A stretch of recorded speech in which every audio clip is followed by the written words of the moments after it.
Diogène. Vous le connaissez?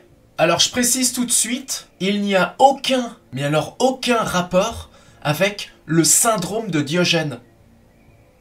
Aucun rapport, puisque notre ami philosophe n'était absolument pas un dégueulasse. Mais alors pas du tout. Né à Sinope en 413 avant Jésus-Christ, il est mort à Corinthe en 327. Diogène de Sinope, et qu'est Diogène le cynique.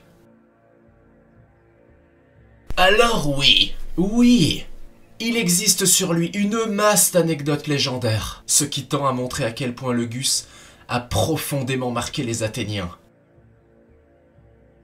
Diogène a développé l'art de l'invective et de la parole mordante, dénonçant les artifices des conventions sociales de son époque. Il vit dehors, dans le dénuement, vêtu d'un simple manteau, muni d'un bâton, d'une besace et d'une écuelle. Ce philosophe préconise une vie simple, plus proche de la nature. Vous connaissez sûrement cette fameuse légende qui dit qu'il dormait à l'intérieur d'une grande jarre couchée sur le flanc. Son fameux tonneau. Il dormait littéralement dans un tonneau. Le Zig s'était fait un devoir personnel de critiquer ouvertement, mais propre et net, tous les grands hommes et les grands philosophes de son époque.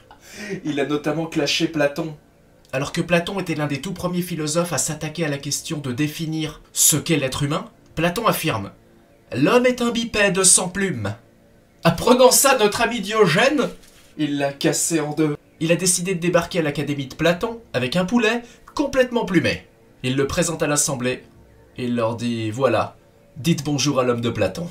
Il a grandement contribué à développer le mouvement du cynisme. Un sous-côté. Car oui, à l'époque, ça n'existait pas. Une de ces légendes raconte qu'il parcourait les rues d'Athènes avec une lanterne, en plein jour, une lanterne allumée. Il la présentait à la face des gens, comme ça, et il regardait, et il disait « Je cherche un homme. Y a autre chose que du bolos dans le coin, ou comment ça se passe ?» Lui, il voulait dire plutôt un homme vrai, un homme bon, un homme sage. En tout bien, tout honneur, hein, il ne cherche pas un homme... C'est pas ce genre de grec. Je cherche un véritable homme. La légende veut qu'Alexandre le Grand serait allé le voir, et qu'il lui aurait aimablement demandé si il pouvait l'aider en quoi que ce soit. Et que l'ami Diogène lui aurait répondu « Pousse-toi de là, bonhomme, tu me fais de l'ombre. Ôte-toi de mon soleil. » Si vous ne devez retenir qu'un truc de la vidéo, un sous-côté, je vous dis, ne retenez que Diogène.